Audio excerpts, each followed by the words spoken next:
저는 우울증 경영학과를 맡게 된 박한창입니다. 네, 간단한 소개인데요. 제가 학부 때는 경영학을 전공했었고요. 그래서 우울증 경영학과라는 제목을 짓게 된 것도 사실 경영학 전공이었기 때문에 그렇고, 대학원에서는 상담학으로 석사를 했습니다. 그리고 이제 한국 상담심리학회에서 자격증을 취득했고, 여성가족부에서 담당하는 아무튼 제공하는 아무튼 교육인데, 성폭력 전문 상담원 교육을 수료를 했고요. 중학교와 대학교에서 상담사로 활동을 했었고, 이제 2020년에 올해 초에 심리상담센터를 오픈하려고 준비를 하고 있습니다. 그렇고요. 제가 이 학과를 개설한 이유는 최근에 좀 우울증으로 인해서 자살을 하는 연예인분들도 좀 있었었고, 우울증이 되게 증가 추세입니다. 그래서 우리나라 인구 기준으로는 평생 유병률이라고 해서 지금 현재 우울증을 앓고 있는 것으로 추산되는 인구가 한 210만 명 정도 되는데, 정신과나 아니면 상담을 받아서 치료를 받고 있는 사람들은 한 65만 명 정도가 돼서, 나머지 거의 한 160만 명 정도, 150만 명 정도는 아직 적절한 치료를 받고 있지 못한 상태입니다. 그리고 약간 오해도 있고 편견도 되게 많아요, 우울증에 대해서. 그리고 정신과를 방문하거나 상담을 가는 것에 대해서 되게 나약하기 때문에 우울증에 걸리는 거다, 아니면은 성격이 약한 성격이기 때문에 걸리는 거다라고 생각을 하는데, 그렇지가 않거든요. 이게 흔히 마음의 감기라고도 표현을 하기도 하고, 마음의 독감이라고도 표현을 하는데, 누구나 걸릴 수 있고, 평생 유병률로 치면 거의 한 20%에 가까울 정도로 한 번쯤은 다들 겪어볼 수 있는 그런 마음의 병이고, 뇌 질병이기도 합니다, 어떻게 보면은. 그래서 이런 부분에 대해서 좀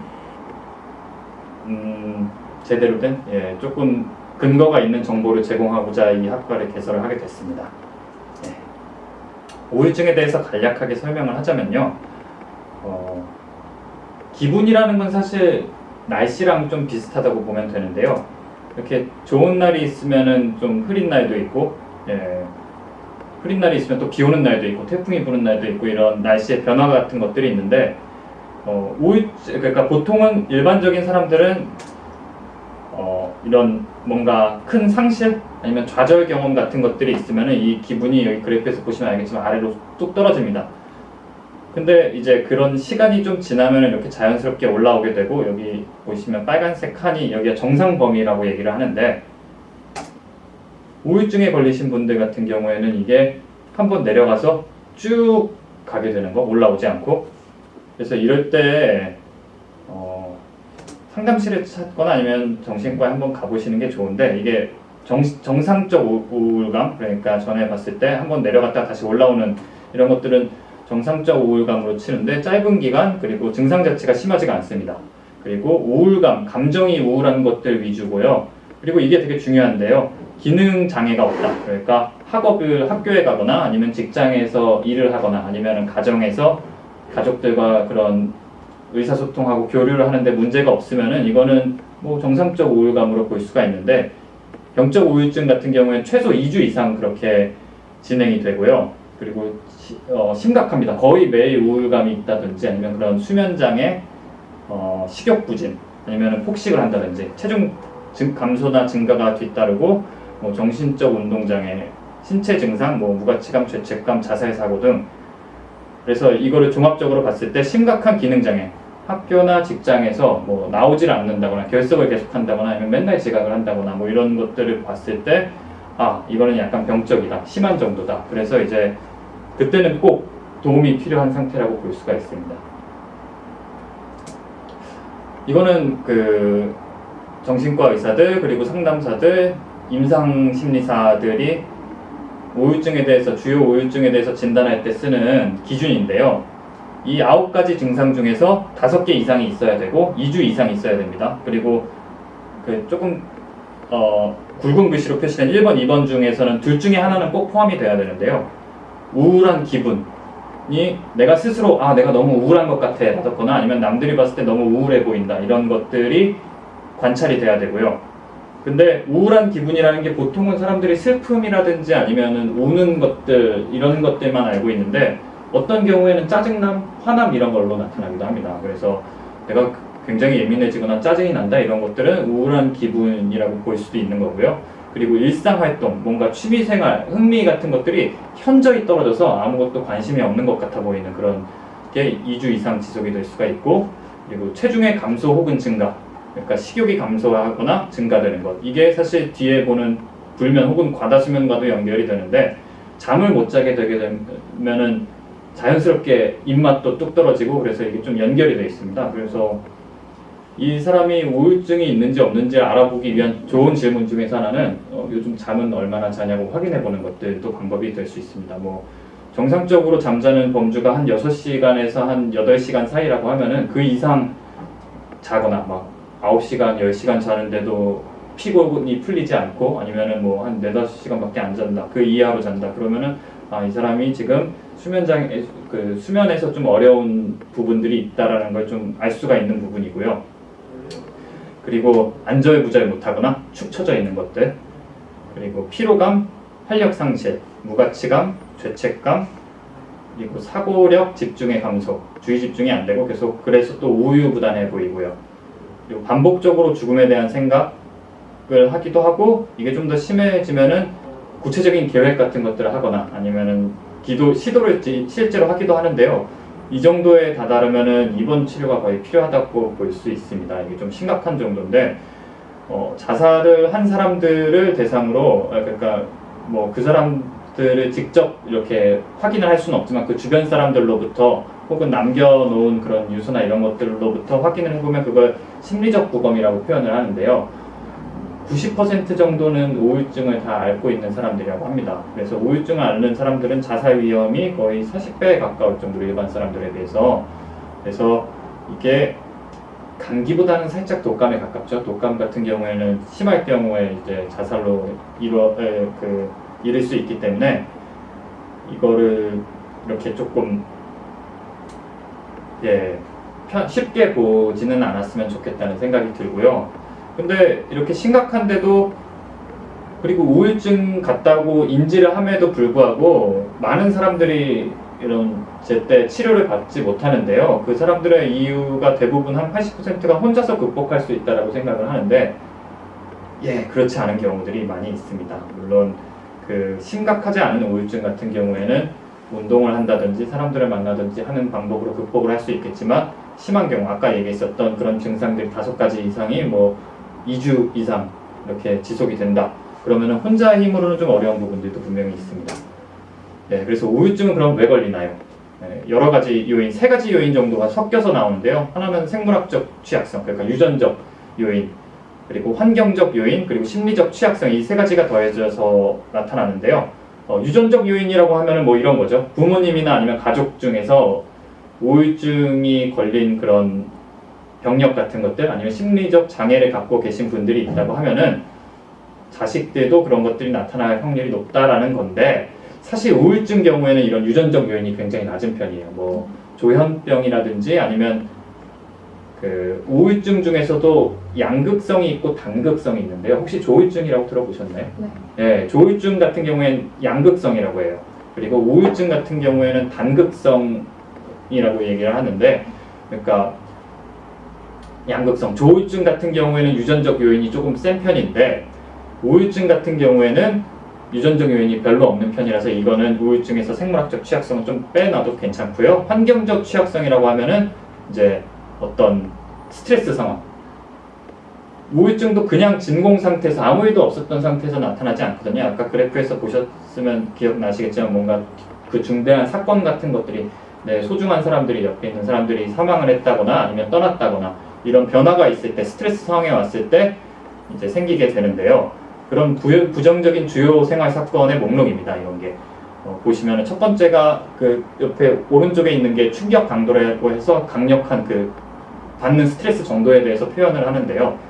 배우자 또는 사랑하는 사람, 가족들의 사망 같은 것들이 가장 큰, 그리고 친한 친구의 사망, 부부의 이혼 별거, 이런 것들을 보면은 애착관계, 그러니까 나랑 남이라고 딱 분리가 되지 않는, 어떻게 보면 가족들은 혹은 부인이나 여자친구 아니면 남자친구, 연인들은 남이지만 나 같은 존재들이잖아요. 그런 사람들의 상실 같은 것들이 되게 큰 충격으로 해서 우울증 발병의 이유가 되고요. 그리고 뭐 이런 경우에는 한 1개월 정도, 2개월 정도의 우울감 같은 경우에는 어떻게 보면은 그 정상적 우울감이라고 표현을 하기도 합니다. 일정 부분은. 근데 그게 너무 심할 경우에 우울증, 병적 우울증으로 좀 볼 수가 있는데요. 뭐 이런 것들이 있고요. 그리고 상대적으로 오른쪽 편에 보면은 충격 강도가 낮은 것들이 있습니다. 이를테면 전공의 변화, 부모와의 갈등, 맨 아래는 부모님과의 휴가도 포함이 되어 있습니다. 그러니까 부모님과의 휴가도 어떻게 보면 굉장히 큰 스트레스의 요인이 될 수도 있는데요. 일리가 있죠. 특히 뭐 시부모님 뭐 이런 분들과의 휴가라고 하면 은 굉장히 큰 스트레스가 될 수도 있는데 부정적인 주요한 생활 사건이 없다고 하더라도 가랑비에 옷이 젖듯 작은 것들이 계속 반복되게 되면은 충격적인 사건은 아니었었지만 우울증이 발병될 수 있는 그런 이유가 되기도 합니다. 그렇다면은 이런 질문이 있을 수 있는데요. 그런 스트레스 요인이 있다고 하면은 다 걸리는지 라고 볼 수 있는데 그렇지는 않습니다. 그러니까 아까 얘기했었던 이거는 그 조현병, 정신분열증에 관한 취약성 스트레스 모형에 관한 건데요. 환경 플러스 개인의 취약성 플러스 유전자적 요인이 있는데 아까 말씀드렸다시피 그 우울증 같은 경우 유전적 소인이 좀 적으니까 그런 심리적 요인 그리고 환경적 스트레스 아까 얘기했었던 부정적 충격 뭐 누군가 상실하거나 아니면 시험에서 완전 망했다거나 아니면 계속 좌절만 계속한다 뭐 취업 계속 저도 겪어봐서 아는데 이력서 맨날 쓰는데 맨날 떨어지면 우울증 오더라고요. 진짜 우울해지더라고요. 그런 스트레스 그리고 개인적 취약성이 더해졌을 때 우울증이 생길 수 있는 환경이 됩니다. 그러면은 여기서 개인적 취약성 그러니까 우울증에 걸리기 쉬운 사람들의 성격적, 심리적 특성 같은 것들이 있는데 역기능적 사고 패턴이라고 해서 이게 ABC라고 되어 있잖아요. 보통 상황에서 시험장에 들어가거나 아니면은 뭔가 시험에 대해서 딱 생각을 하는 것만으로 자동적으로 나 이번에 떨어질 것 같아, 나 해도 안 될 것 같아 라고 사고가 들게 되면은 자연스럽게 반응이 감정이 우울해지고 축 처지고 무기력해지고 그리고 답답함 같은 것들이 올라오는 이런 상황인데 이 상황이 똑같지는 않거든요. 모든 사람들은 각자의 안경을 가지고 있는데 세상을 바라보는 안경을 쓰고 있는데 어떤 사람은 시험장에 딱 들어갈 때 오늘 사람들 많네? 라고 생각을 할 수도 있고 이번에는 사람들이 적어 이번엔 잘해볼 수 있을 것 같아 라는 사고가 자동적으로 떠오르는 사람들도 있는데 우울한 사람들의 특징은 그 상황에 도움이 안 되는 생각들이 그때 떠오른다는 내용인데요. 방금 전 같이 떨어질 것 같은 느낌이 대표적일 수 있습니다. 근데 이런 자동적 사고가 떠오르는 이유들이 있는데요. 그거에 대해서는 뒤에서 조금 더 살펴볼 겁니다. 그래서 이런 역기능적, 도움이 되지 않는 사고 패턴을 가지고 있고 두 번째는 사회적 기술이 부족한 경우가 있습니다. 사회적 기술이라는 거는 긍정적으로 강화될 행동은 표현하고 처벌되거나 속어될 행동은 표현하지 않는 복합적인 능력이라고 하는데요. 말이 조금 어려운 것 같은데 그러니까 칭찬받거나 아니면 주변으로부터 사람들이 좋아할 만한 행동은 하고 주변 사람들이 싫어할 만한 행동이나 아니면 쟤 이상해 하고 거절될 만한 행동 같은 것들은 표현하지 않는 그런 복합적인 능력이라고 볼 수가 있는데 첫 번째로는 의사소통 기술이 있습니다. 내가 원하는 바, 상대가 원하는 바를 적절하게 서로 주고받을 수 있는 그런 의견 교환할 수 있는 기술이라고 볼 수 있고 두 번째는 또 되게 중요한 것 중에서 하나인데 자기 표현 기술이라고 해서 감정과 생각을 표현하는 건데 보통 우리 사람들은 일반적으로 긍정적인 거 있잖아요. 막 즐겁고 행복해, 나 너랑 있으면 좋아 이런 것들은 표현하는 걸 되게 동료받고 좋아하는데 나 오늘 슬퍼 아니면 힘들어 약간 아니면 난 이거는 별로 하고 싶지 않아 이런 것 반응 같은 것들은 표현하면 좋지 않은 거라고 생각을 하는 경향들이 있어서 이거를 억누르게 되는데 억누르게 되면은 이것 또한 그런 우울증의 원인이 되거든요. 그래서 적절하게 내 감정과 생각을 표현할 수 있는 것들 그게 부정적인 건 긍정적인 건 그런 걸 표현할 수 있는 게 건강하게 되는 되게 지름길 중에서 하나고요. 그런 것들을 자기 표현 기술이라고 하고 그리고 또 중요한 거는 자기 주장 기술이 있는데 내가 필요가 있을 때 요구를 하고 부탁을 할 수 있고 그리고 내가 하기 싫은 거 상대가 나한테 부탁을 하거나 요구를 할 때 그걸 거절할 수 있는 것들을 자기 주장 기술이라고 하는데 조금 우울증에 좀 쉽게 걸리시거나 아니면 우울하신 분들 같은 경우에는 요구도 잘 못하고 부탁도 잘 못하면서 또 동시에 누가 요구하고 요청했을 때 그걸 거절을 잘 못하세요. 내가 싫은데도 얘 이렇게 그냥 따라가는 거. 그렇게 되면은 내가 원하는 대로 하는 게 아니라 그 사람이 시키는 대로 점점 따라가게 되는 건데, 그렇게 되면은 또 우울증의 이유가 될 수 있는 환경이 되는 거죠. 그리고 또 사회적 기술의 하나는 대인 문제 해결 기술이라고 해서 사람이 이제 사람들 속에서 같이 살다 보니까 문제가 생길 수밖에 없는데, 그런 갈등을 파괴적이거나 관계가 아예 끊어질 정도로 하는 것들이 아니라 적절하게 해소를 할 수 있는 기술을 얘기를 하는데, 이 네 가지 기술이 사회적 기술의 대표라고 볼 수 있는데, 이런 것들이 상대적으로 부족한 분들이 심리적 취약성이 있다, 우울증에 걸리기 쉬운 그런 특성 중에서 하나다라고 볼 수 있습니다. 근데 여기 사회적 기술이라고 하는 거 보면 아시겠지만 기술은 사실 연습하면 늘거든요. 네, 그리고 아까 전에 얘기했었던 역기능적 사고 패턴도 연습하면 바뀔 수가 있습니다. 그렇고 또 하나의 그런 특성 중에서 하나는, 우울증에 잘 걸린 특성 중에 하나는 내 탓하는 습관이 있습니다. 사실 우울증 걸리시는 분들의 특성인데요. 뭔가 일이 잘 안 되거나 그러면 자책을 많이 합니다. 내가 못나서, 내가 못해서 뭐 이렇게 생각을 하는 경우가 많은데, 좀 건강하게 살려고 하면 남 탓도 적절히 하고 사는 게 되게 중요한데, 보시면은 왼쪽이 우울증 걸리기 쉬운 특성이고 오른쪽이 좀 더 상대적으로 건강한 특성인데요. 문제의 이유를 나로부터 찾는 것이 좀 덜 건강하고, 문제의 이유를 세상이나 타인으로부터 이게 잘못된 건 나 때문 아닌 것 같아. 이번에 면접에 떨어진 건 내가 못해서라기보다는 이번에 경쟁이 너무 치열했어.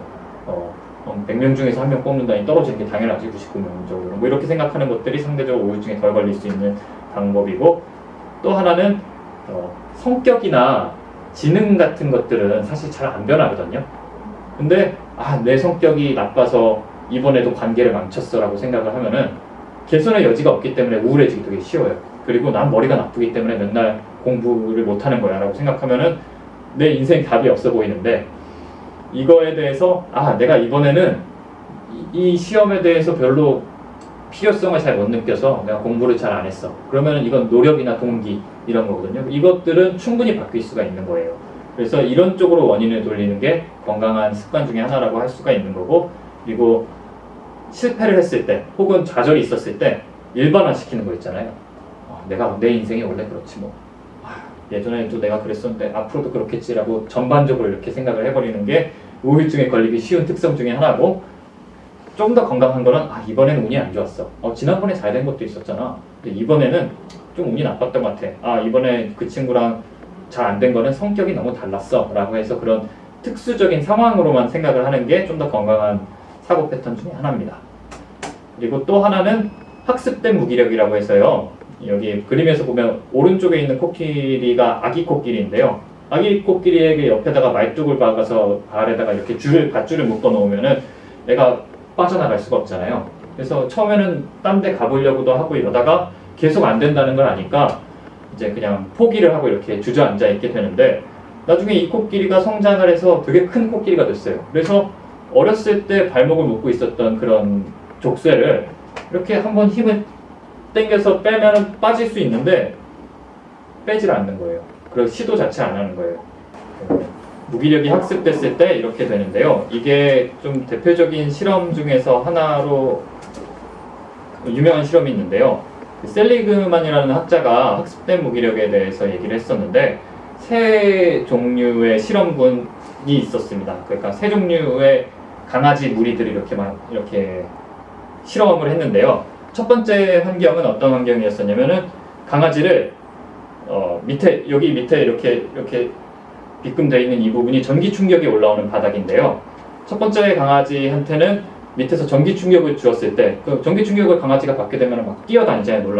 놀라서 뛰어다니는데, 한 나무판 위에 있는 나무판에 코로 치거나 뭘로 치게 되면은 전기가 딱 멈추는 환경이었었고, 두 번째 강아지의 환경은 어떤 행동을 하더라도, 전기 충격이 왔었을 때 어떤 행동을 하더라도 그 전기 충격이 멈추지 않는 환경 속에 놓여 있는 강아지들이고, 세 번째 환경에 놓여 있는 강아지들은 전기 충격을 한 번도 받아본 적 없는 강아지였습니다. 근데 이 강아지들을 다른 실험실로 옮겼는데요. 그 오른쪽 편의 그림 같은 경우에는 왼쪽 편에는 전기 충격이 나오는 곳인데 오른쪽 편으로 가면은 안전한 구역이 존재하는 곳인데 첫 번째 자기가 상황을 통제해본 경험이 있는 뛰어다니다가 무언가를 건드리니까 상황이 바뀌었었던 강아지들은 막 전기 충격이 다시 올라왔을 때 막 뛰어다니다가 결과적으로는 대부분 다 넘어가는 모습들을 보였는데요. 두 번째, 어떤 노력을 하더라도 전기 충격이 멈추지 않았었던 강아지들 같은 경우에는 첫 번째 강아지들과 비슷하게 처음에 한 10초 정도 막 열심히 날뛰는데 10초가 지나면은 어쩔 수 없다는 듯이 구석으로 가가지고 웅크려가지고 그냥 그 전기 충격을 받아들이고 있는 모습들을 볼 수가 있습니다. 그리고 이제 세 번째 강아지들은 첫 번째 강아지들과 마찬가지로 막 뛰어다니다가 대부분 다 안전한 지역으로 넘어가는 것들을 볼 수가 있는데 여기에서 우리가 볼 수 있는 거는 첫 번째로 성공 경험이 작더라도 성공 경험이 중요하다. 첫 번째 강아지들 같은 경우에는 내가 주어진 환경 속에서 뭔가를 변화시켜 본 경험이 있으니까 그런 자기 효능감 같은 것들이 있어서 열심히 뛰어다니다 결과적으로 가게 되는데 두 번째 강아지들 같은 경우에는 시도를 했는데 좌절 경험이 계속 누적되다 보니까 이건 사람도 좀 비슷한데요. 좌절 경험이 계속 누적되면은 사람이 냉소적으로 됩니다. 어차피 난 안 될 거야. 달라지지 않을 건데 뭐. 그래서 이 강아지들도 그냥 주저앉는 모습을 보였었습니다. 이게 그 성공 경험이 중요하다. 첫 번째. 그리고 또 두 번째 중에서 하나는 체험이 중요하다는 건데요.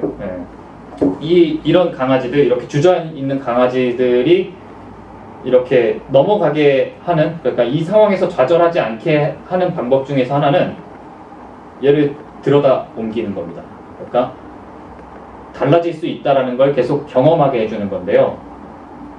사람도 마찬가지로 그런 좌절 경험이 되게 많이 있는 사람들 같은 경우에 강아지는 근데 그거를 말로 표현을 못 해주잖아요. 야, 너 저기 가면은 전기 충격 안 받을 수 있어 라고 표현이 안 되니까 직접 들어서 하게 하는데 사람 같은 경우에는 일단 의사소통이 되고요. 근데 말만으로는 부족해서 직접 체험을 하게 해주는 게 가장 좋습니다. 그런 것들에 대해서 뒤에서 조금 더 살펴볼 건데요. 그래서 이런 학습된 무기력적인 특성이 우울증에 잘 걸리는 사람들의 하나의 그런 성격적 특성이라고 볼 수도 있습니다. 그리고 또 하나는 높은 자기애적 소망을 볼 수 있는데요. 우울증에 잘 걸리는 사람들 같은 경우에는 좀 비현실적이거나 큰 자기 이상을 갖고 있는 경우들이 있어요. 그래서 근데 자기애적 성격 장애라는 그런 성격 장애도 있는데요. 이거는 우울증과는 조금 차이가 있는 정신적 질환 중에 하나인데 그런 사람들은 막 되게 자신감 넘쳐 보이고 잘난 척도 많이 하고 그러는데 실제로는 그렇지는 않습니다. 왜 그런 것들이 발동을 하게 되냐면은 어렸을 때나 아니면은 자기의 성장 기간 동안에 극심한 어떤 심한 그 좌절 경험이 있게 되면은 열등감이라는 것 자체가 생기게 되는데요. 그 열등감이 크면 클수록 이것의 반작용으로 되게 큰 자기 이상 같은 것들을 그리게 됩니다. 근데 되게 큰 자기 이상을 갖게 되면은 아시겠지만 그걸 달성하기가 되게 어렵거든요. 그런데 그거와 지금 그렇지 않은 자신과 비교하면서 우울한 감정 같은 것들을 계속 느끼게 되는 그런 특성 같은 것들이 있습니다. 예.